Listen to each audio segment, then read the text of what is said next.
we are in our 4th episode of our series. We're getting there. We're getting there. So for this episode, we're going to dive a bit deeper in regards about what's like to be a bully or even bullied. So I wanted to bring up this topic is because I actually had the pleasure to be the bully, and then karma came back and I ended up being bullied. Bit her in the ass. Yeah, literally bit me in the ass. Now, if people don't know or haven't experienced what it's like to be bullied, I think it's a very common thing for a lot of people. And I just want to kind of ask Amy, what about your side? Have you been bullied? Were you a bully before?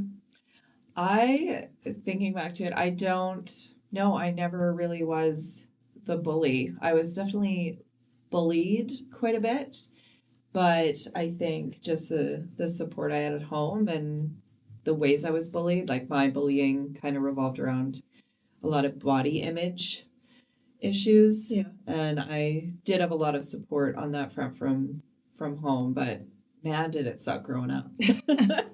So in case we're going to be introducing ourselves because we didn't do that initially. So, hey, my name is Samantha. Welcome to our podcast, Unfiltered AF. And this is my co-host. One day we're just going to say it. This is Amy. Hi. Hi. So let's get started. Yeah, I want to hear about basically the beginning, like being the bully part, because that's really interesting to me to hear that. So most people obviously have heard a lot of the stories about, what's it like to be the victim, being bullied. You hear all those stories and whatnot. It made me realize the fact that obviously it's terrible, but I can emphasize both sides. But every reason, I think there's always tons of reason for both sides. But let me explain in regards about it. I actually, when I was like a kid, approximately around when I was most likely 7 or 8, I believe, probably, I chose to become the bullied, the bully. The reason why is because I lived in a very East Indian neighborhood back in the day, and we were a very small minority. I was like one of like a handful of Chinese kids in that community. And we were ostracized in that community. What I mean by ostracized is the fact that we weren't feeling welcome. My family had their family car vandalized. We had windows broken. Jeez. We had tires slashed. Windows broken. Yeah, we had tires slashed. We had our car got keyed. We had our garage door graffitied, dinged up, everything. Where was this? The East Indian neighborhood? Yeah. No, like Vancouver. It's in Vancouver. Wow. Yeah, okay. It's in Vancouver. And so that was back in the day, right? It was a huge population, whatnot. And so at that time, this is my parents' house. My parents were very fortunate. I mean, they worked really hard to purchase that house to kind of make a home for my sister and I.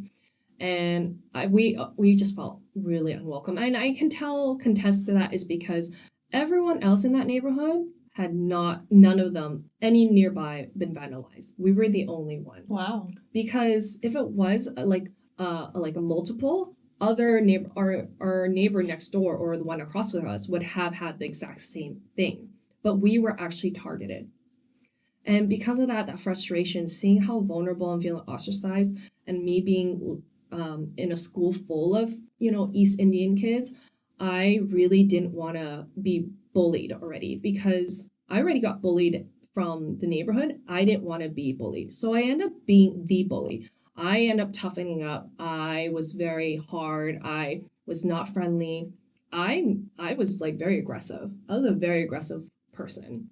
In what way? Well, I mean, when I had these kids, like brown kids, kind of like, make fun of me, I would just be aggressive. I would swear at them, tell them, I would swear at them. Like, filter-wise, I don't know if I can on podcast So I'm not gonna say it, but I said, F you, you know, I was being racist because they're racist towards Just aggressive and yeah, like, aggressive. And there was one time where we were, you know, playing cops and robbers. And, you know, there was one kid, like this one, like brown boy, right? He literally told me to play cops and robbers with him. I was a cop, he was a robber. And we played this game a few times. And he's always been uncooperative in wanting to be caught. Like, when you caught someone, it's reversed. So you end up being the cop, he ended up being the robber, vice versa. I caught him. He refused to get caught. He refused to get cooperative. He got really physical with me. I got really annoyed. He wasn't cooperative. We ended up getting into a fight. What grade is this? I was trying to think. I think I was in grade 3. Grade 3. Oh God, my daughter's in grade 3. Okay.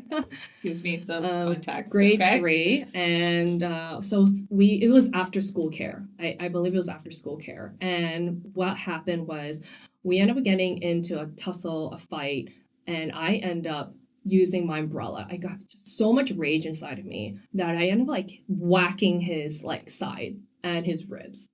Like really, because in grade 3? In grade 3, yeah. And then he ended up taking one of his backpacks. Apparently it also had an umbrella and it was heavy. It literally whacked me in the face. I ended up getting a black eye.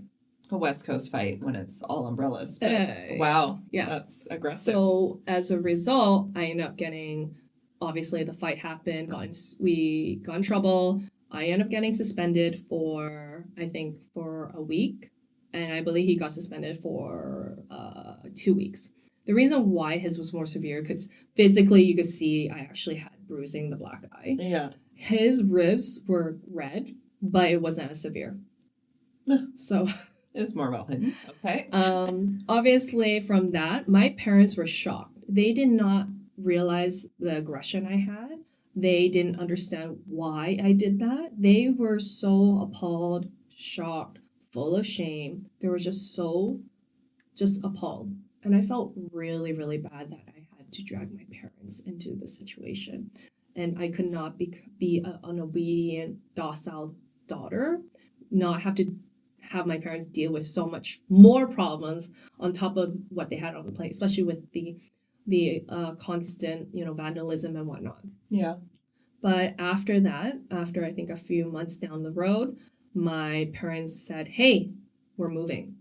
And they ended up finding a neighborhood where it was full of Chinese kids, a very large Chinese population, so much better in their mind. I mean, overall, it is a nice neighborhood. And I was ecstatic. I was really ecstatic because I will say after that situation of being bullied, I was really tired. I did have a sense of regret for getting in the fight.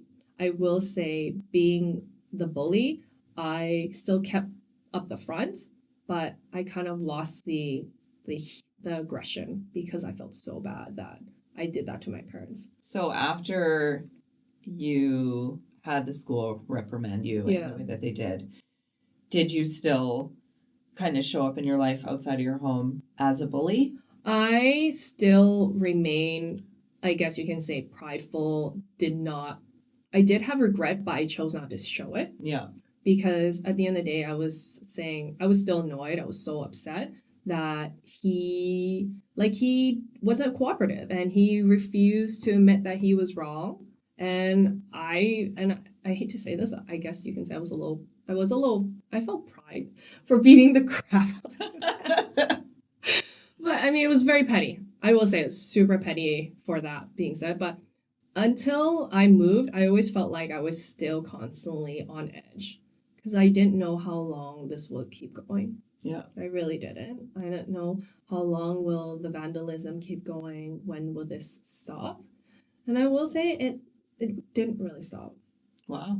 It didn't really stop. So your parents had to decide to make. They had to make a move for our safety, for our benefit, and at the same time, the fight being expelled, right? Or not expelled, suspended. Okay. Right, being suspended. I was like, it makes sense that you move if you're expelled, but you were just suspended. I was suspended. Okay. That it just triggered them to expedite in needing to move because this was not a good environment for me. I'm impressed that they took the initiative to move because feel like there's so many kids in this situation right now. Yeah.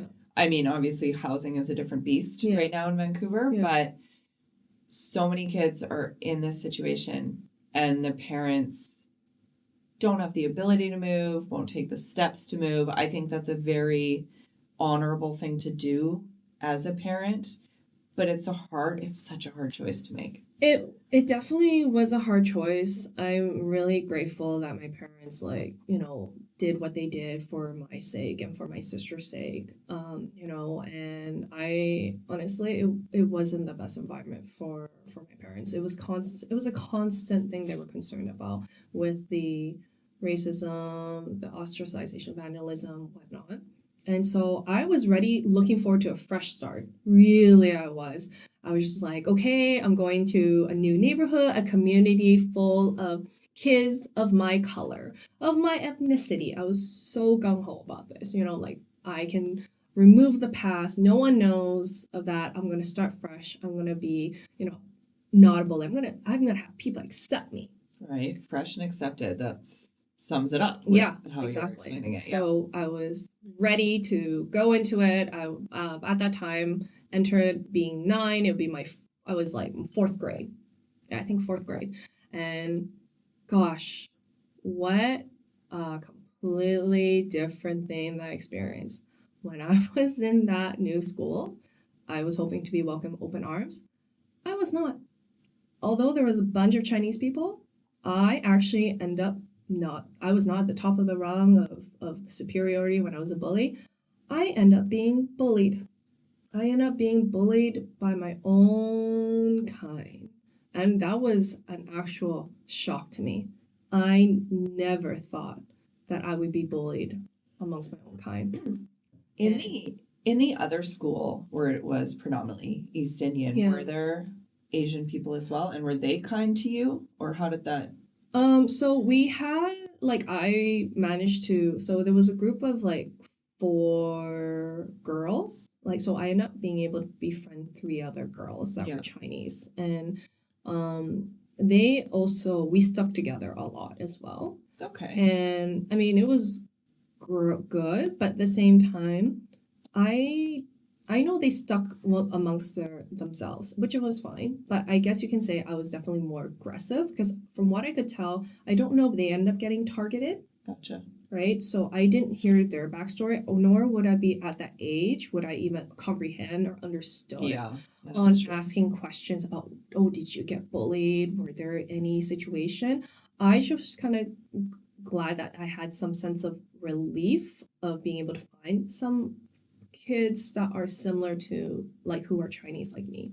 So that makes sense because if you did gravitate towards at least a few Chinese kids in the other school, that when you move to a more dominant Chinese community, that you would just be fully accepted and it would be almost a cakewalk. Yeah, I think one thing is we did notice that fact that we were such a handful, we stuck together is because we did feel, again, the ostracization, the feeling of not belonging, and we kind of stuck together. Yeah. At the end of the day. They weren't as aggressive or as protective in regards about what happened. They ended up getting teased as well, but they were willing to accept that. I wasn't. Yeah. I really wasn't. I just could not deal with that BS. I just can't. I'm just I'm so tired of it. So that's why I end up fighting back. I end up being the aggressor. Mm-hmm. So I could protect myself. That was the reason why I ended up being what I was, or ended up being the bully as who I was at that time. Yeah, it sounds like you were standing up for your family too because of the vandalism in the home. It was frustrating because my parents couldn't do anything about it. Yeah. And it was just frustrating to see, my parents had to be put through that situation. I just felt like, what the heck? It's so unfair.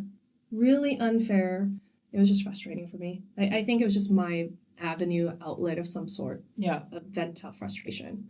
So when I went to this new school, I was super excited. Boy, was I completely wrong because it was, again, I guess I didn't realize there was different classes of being Chinese. There was classes. I had no idea. I didn't know either. I feel like there's hierarchy everywhere, but please explain. So my family came directly from China. So they back in the day, obviously back in the day, China was a very, very poor country. And everybody from China coming over to Canada wanted to see Canada or the US as the prospect of wealth and a better opportunity of life because of, the political forefronts of what China is, the what's happening in China was just not a good opportunity for them. They was fearful. They just wanted a better life for themselves. Yeah. So obviously, immigrating here was a huge deal, and that was, to me, that was like the reason why they came. But as time passed, Hong Kong ended up being a very flourishing sovereign, and I believe it's a peninsula of some sort. Again, I will need to re-edit that of some sort. But Hong Kong was obviously controlled and governed under the British rules, under Britain, and having the Commonwealth under them. So for them, they were obviously protected in some form or way or another. Their growth, their wealth, economy has prospered in comparison to the Chinese people in China. So at that time, there was a huge influx in the 90s, late 80s to early 90s, of influx of Hong Kong people coming from Hong Kong to Canada. Yeah. Especially because the fact that there was that political upfront where Hong Kong has to be given back to China because the British law has governed the fact that they will return Hong Kong back to China after, I believe it's 99 years or 100 years. I believe it's 99 years. And that time came in the 90s. So a lot of people from Hong Kong were really worried. They're worried about the oppressions and what they're aware and known about how China is. And so they didn't want to be under that ruling. And so a lot of them decided to immigrate over to Canada. Okay.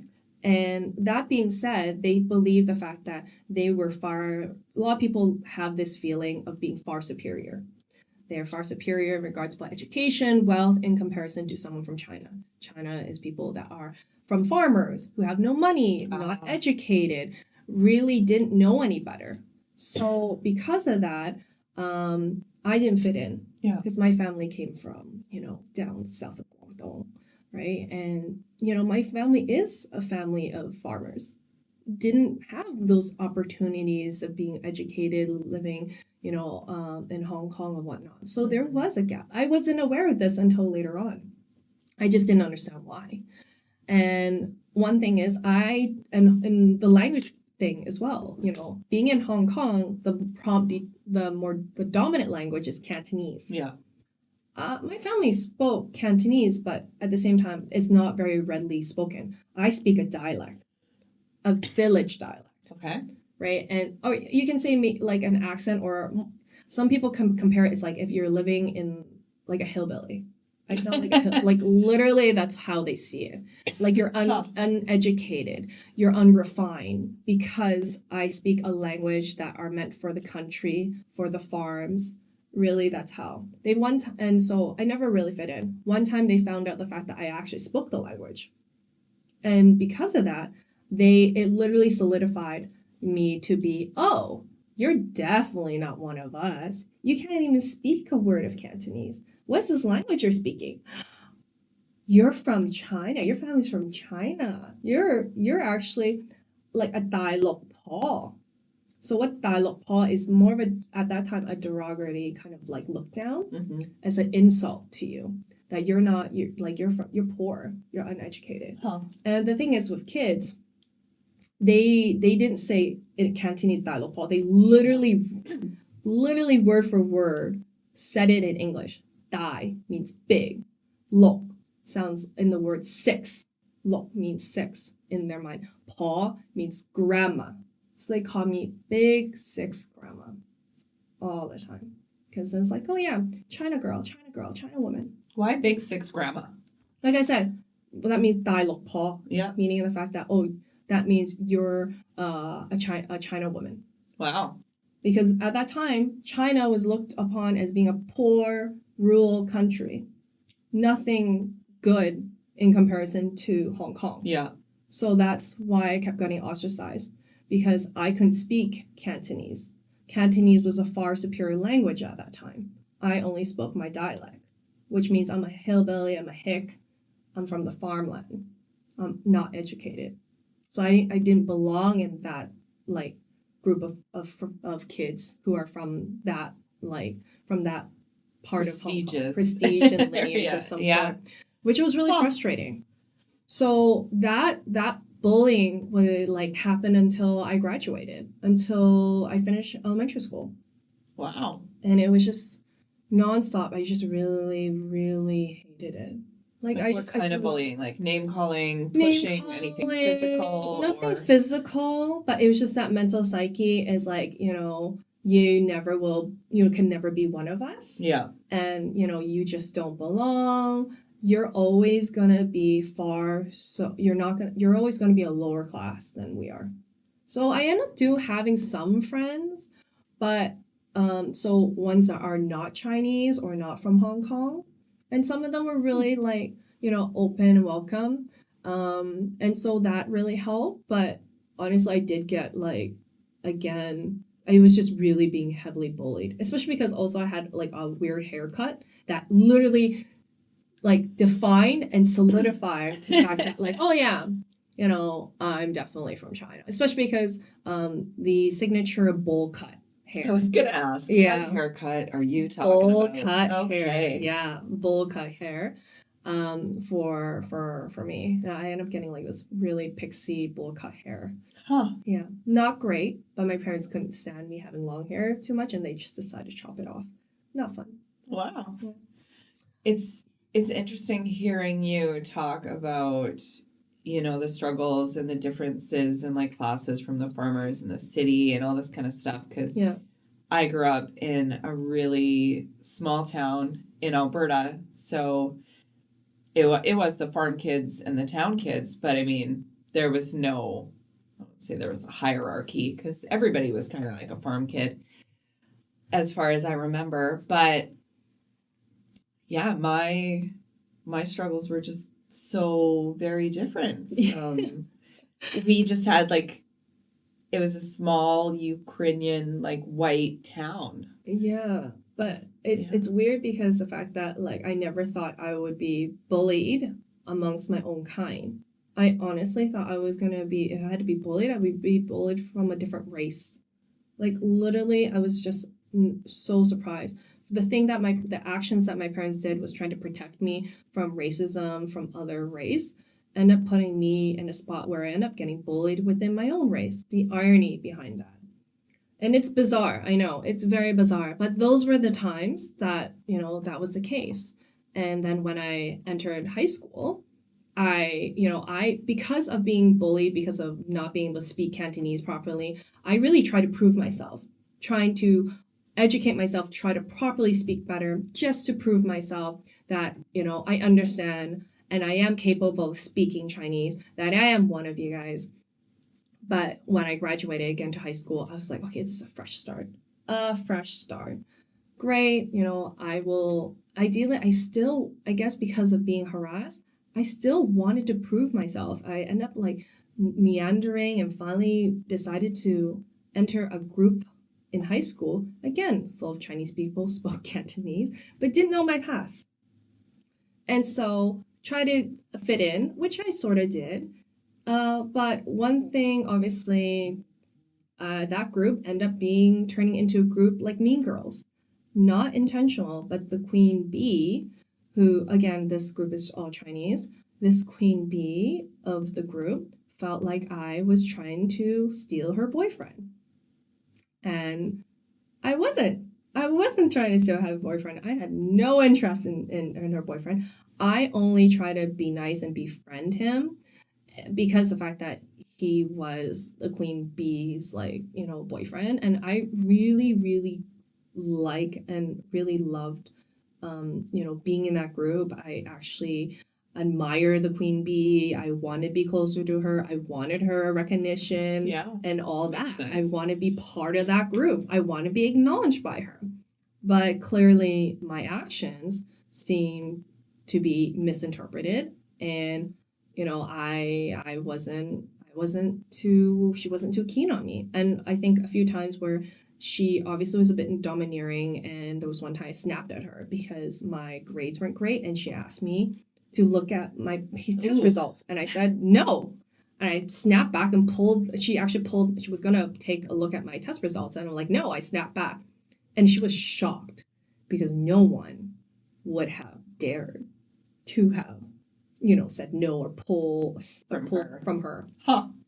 So because of that, that was one of the other turning points on why she literally was very unhappy with me. The entire group literally ignored me, bullied me, called me out. And the funny thing is, I can't remember. So this within my high school years, my senior years, every time when we bump into each other or where our lockers are next to each other, she literally would have her entire body against my locker, so I could not get access to my locker.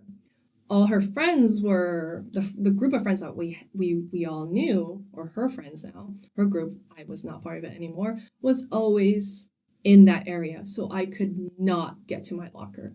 I would have a hard time. They wouldn't let me through. They would make fun of me. I can't remember if they did anything to my locker. I can't remember if they did, but I just know they were literally giving me a hard time just, having access to all my personal belongings at all. And it was just really frustrating. I'm like, mean girl scenario 101. It was like, great, Kids.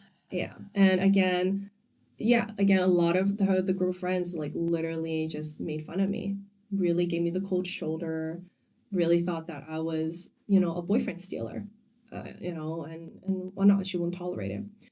Amongst all that bullying, funny enough, there was one person that literally saved me from, protected me and was like my saving grace in regards about, high school bullying and whatnot, was a person named N. And, funny enough, he was not Chinese. He ended up being an East Indian boy. 6 foot tall, big guy, but he was the warmest person I've ever met. I honestly had prejudice against him. Yeah. I did, from that group being bullied, I couldn't stay in that bullying group. So I went floating from one group to another, trying to find where I could have lunch at during lunch hour on my lunch breaks, because I wasn't welcome. So I was floating from one group to another, finding someone that would accept me. If not, I would just be eating by myself. Yeah. And finally, I stumbled upon this one group. He was in there, very well liked. He was the anomaly of of being that individual. He can stay with the popular kids. He could be the anomaly. Yeah, he's an anomaly, and literally he was just everyone loves him. One, I think it's because physically he's a very attractive guy. 6 foot, really big, but he was just very physically attractive too. Really great looking guy. Nice. That helped, seriously. Yeah. I hate to admit that. But also because he was so big and intimidating, nobody wanted to mess with him. Yeah. And I literally thought I would never be associated with anyone such as him, because he was East Indian. I've had bad experiences with East Indian people. Yeah. I was just there's no way where this guy would be friends. But I don't know. He was very proactive. He saw me being kind of a little bit quiet, and he just approached me and tried to get me to talk to him. And I don't know why he kept wanting to talk to me, but we just kind of still building friendship. He built my confidence, reassuring me. He's like, hey, don't worry about it. He actually has seen me being bullied by the queen bee. Huh. He seems like a very sweet person. He is. And he's actually, but because the fact that, again, he's a very popular guy, and there is a lot of hormones happening around, girls get really catty. He's warned me to not follow him in certain areas, in certain wings of the hallways and whatnot, because I could get in trouble. Really? Yeah. So I had to stay in certain areas, but everyone knew the fact that like I did know that when I started hanging out with him, my bullying did obviously stifled a little bit, like subside a little bit, because the fact that I could not be touched from the queen bee. The queen bee had to respect him. She actually really admired him. She respected him, and he was very respectful of her. But when he was not around, obviously she's going to exert her authority. Yeah. But when he is around, and he knew about this, he actually made sure to always come with me to the locker because he knew, like when she's there and I'm alone with her, I can never get to my locker. But when he's there, she would open it up. But when he isn't around, like he can't be with me every single moment. It is interesting in high school how you need, like, if you are being bullied consistently, how it takes that one person that's bigger, stronger, more popular, whatever it is, to stand up for you, and it really makes a difference. I really was shocked that for someone so likable, so incredibly generous, who someone is like everything about him was great, would want to hang out with someone like me, really.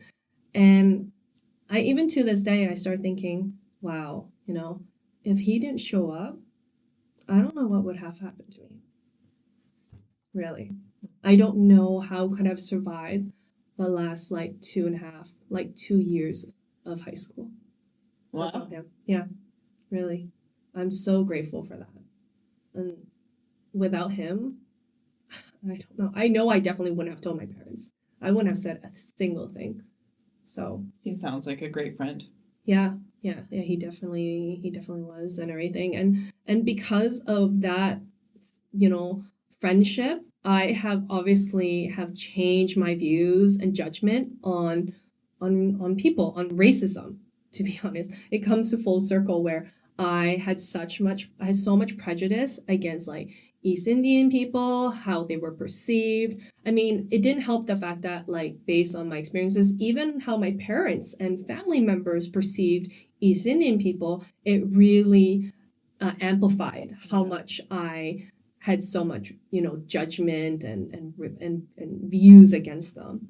And then pop in and he totally erased that. I actually introduced them to my parents. My parents were so surprised. They loved him. Oh, I love hearing that. Like, they were so surprised. They were just like they were really shocked that I actually brought, an East Indian boy. Yeah. For dinner or say hi. He was so generous. He was so courteous. He understood how to properly present himself, knew the etiquettes, everything. Left my parents speechless. Left them, understand that not all East Indian people are who they thought they were. And it made me realize the fact that, hey, you know what? At the end of the day, it's not racism at all.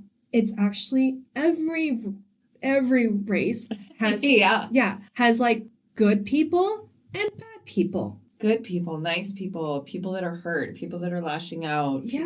There's so much more behind everything, but it's race doesn't matter. It just comes down to their culture. People are stereotyping them about certain people due to their culture. Their culture is what makes people unique, but it's not the defining character. It's not their definitive of who they are.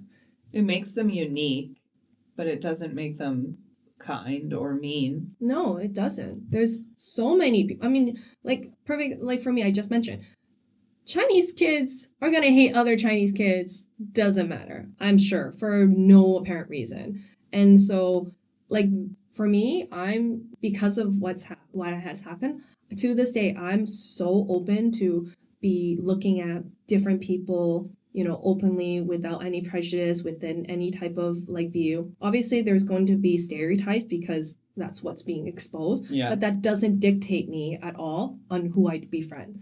Like, even to this day, I have like really good friends are actually East Indian people still. Yeah. That brought in my horizons of understanding culture, who I should really, focus on. I shouldn't be focusing on, just because I'm Chinese, I should only hang out with Asian kids or Chinese kids. No, that's not the case.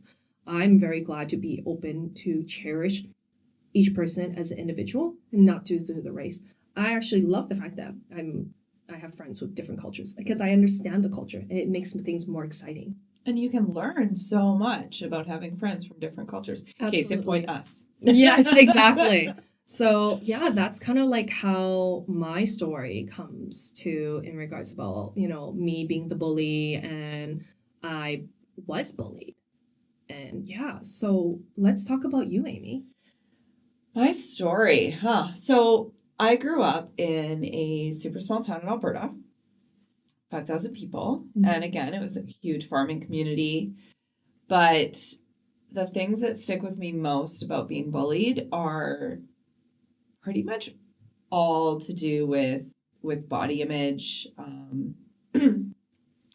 I had a lot of one of my first really, I guess, extreme memories that has stuck with me is honestly growing boobs. Being a teenager, being a girl, getting boobs. Early on, so I don't even know what grade this would be, like 7, maybe 7, 8. I remember that's when some of my friends started to get their boobs, like grade 6, grade 7, whatever it was. And I'm just gonna interrupt. I feel like both of our stories were 7, 8's like such a tender year, isn't it? Grade 7 and 8? Or like being 7 7, and 8? 8. No, I'm talking about before that. Oh, even before Yeah. that. Oh, okay. Or no, not before that. Grade 7. Oh, grade 7. Yeah. Okay. I think thought you're you talking said about 7, age 8 7. age. Okay, because I felt like, oh, it's such a tender age of being bullied. I also think that my bullying story starts a little bit later because when I was in like younger grade school, I spent a lot of time in the hospital. Oh. Yeah, so I feel like I wasn't bullied.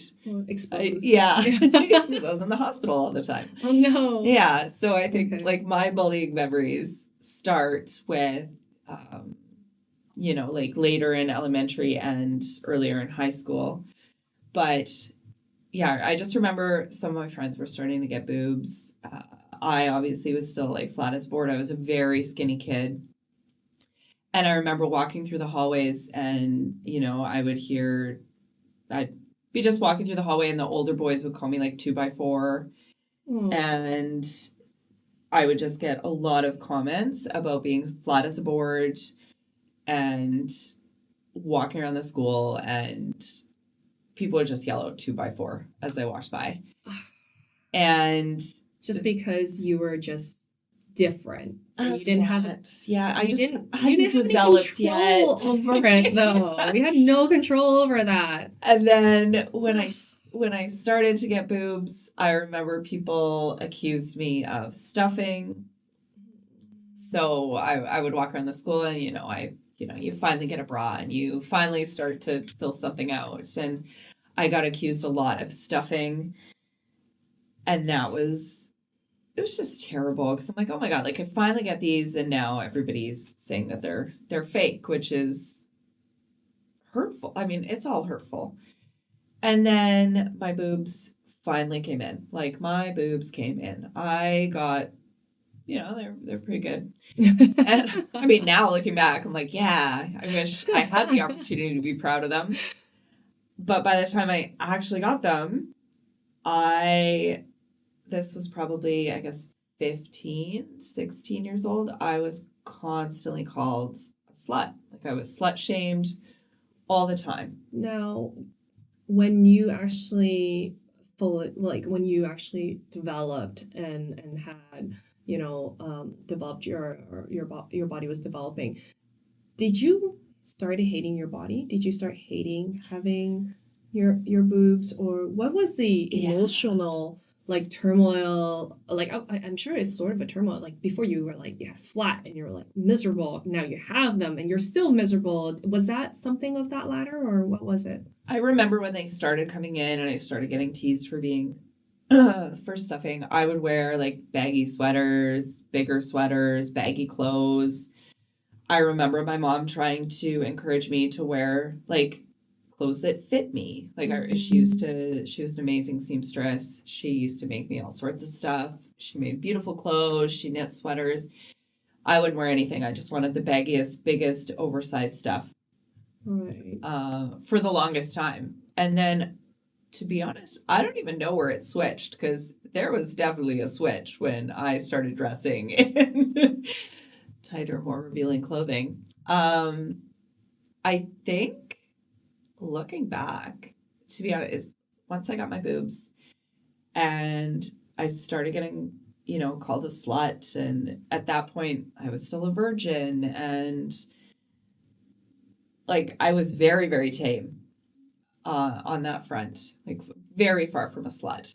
And then I just started dressing more and more, in tighter clothes as high school went on, like grade 10, 11, tighter clothes. I had, a boyfriend. I did eventually lose my virginity to that boyfriend, my first love. And yeah, I feel like the clothes got tighter and tighter.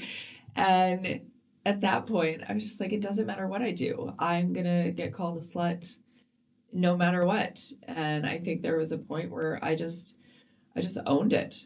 And I dressed in whatever clothes I wanted. And I think what finally made it okay, what finally made it easier, was I got so much support at home. Like, the body image support I got at home was always off the charts. Like, my mom was amazing and supportive, and I always had a place to go home and cry and be angry. And I definitely remember crying a lot after school throughout that time. But I always had a safe space to go home to, and I always could vent, and I could always cry, and my parents would always be there for me and listen to me. And you had a really safe space to really be able to express your feelings. Yeah, and that like really helped a lot. Coming home, I was able to process things. Mm-hmm. And I think that's why I didn't become a bully with my pain, is because I was able to go home and process my pain and talk about my pain and cry about my pain and anger or whatever it was.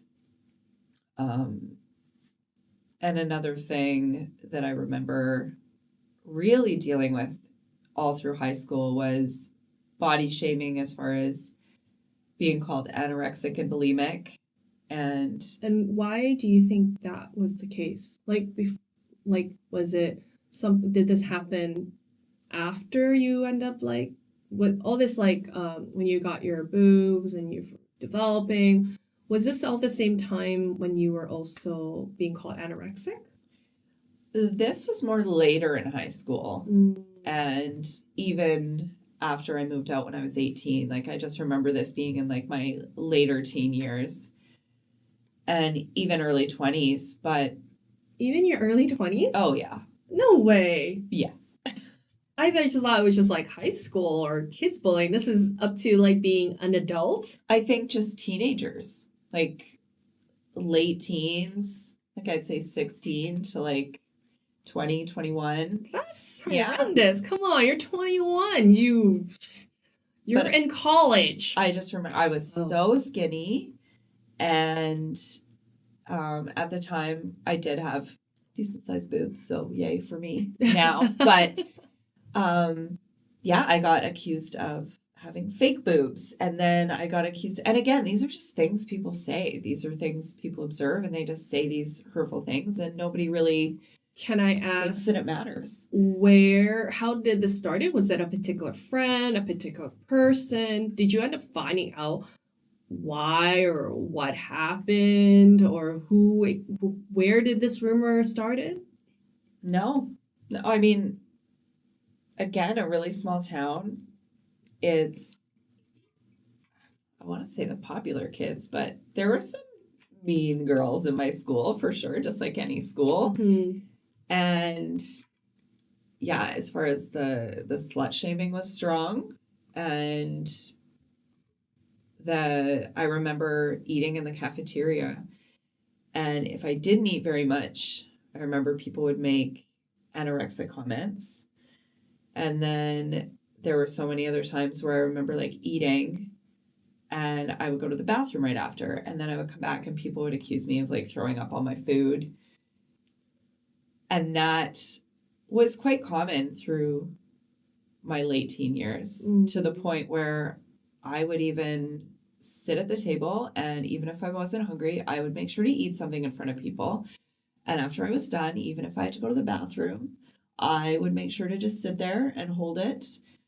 Just to prove to the kids Yeah. and literally refute the rumors that are being placed on you. Yeah. I'm like, everybody always talks about being overweight and how you get bullied. And I can't imagine what that is like, because I don't have experience with that, but I do have experience with being incredibly thin. And I did love food, and I still really love food.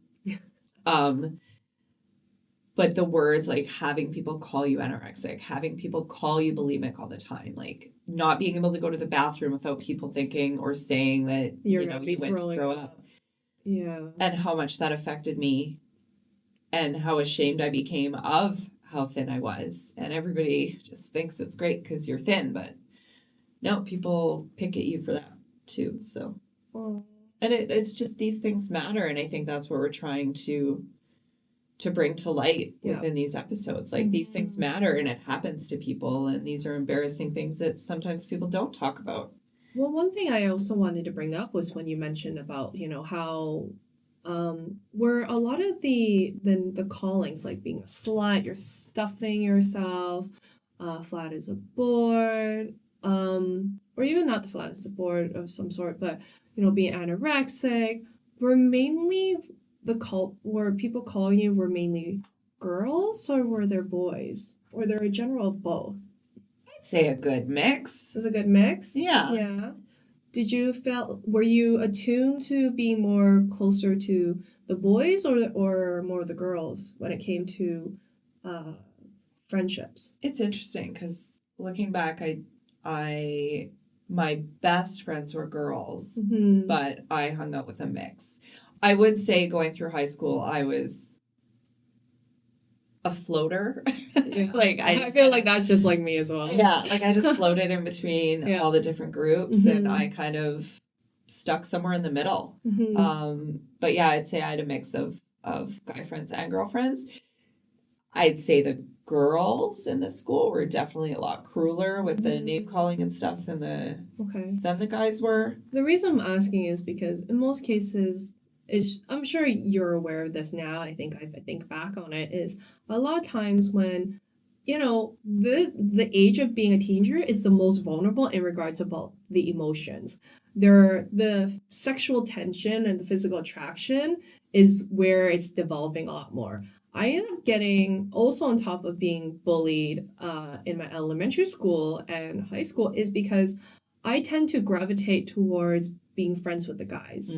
I never felt very feminine. I was very tomboyish, and I never felt like I was any type of threat or of being any physically attraction to any of the guys I hang out with. All the guys I hang out with, they all tell me straight to my face, you're like one of us.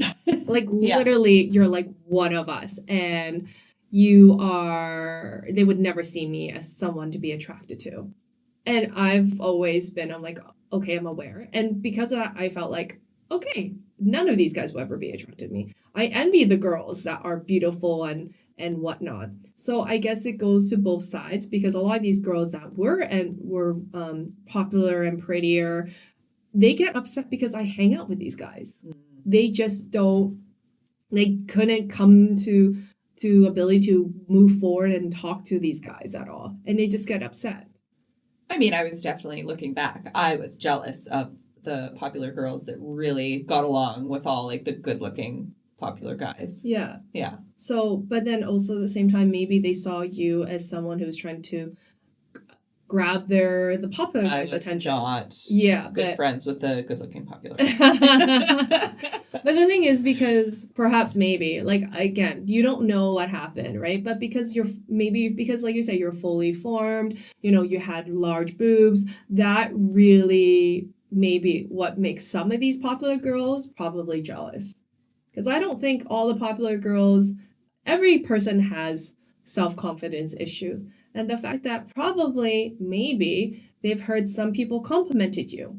Some of the popular boys complimented you. I don't know. I have a different You think it's a different I perspective? do have a different take on it. I Okay. think, I'm not saying that that's wrong or incorrect, but Mm-hmm. I think, looking at kids and honestly even looking at adults, I feel like kids are just more cruel because they don't know where to take their aggression, and they have less freedom to take their aggression places like adults do. Mm-hmm.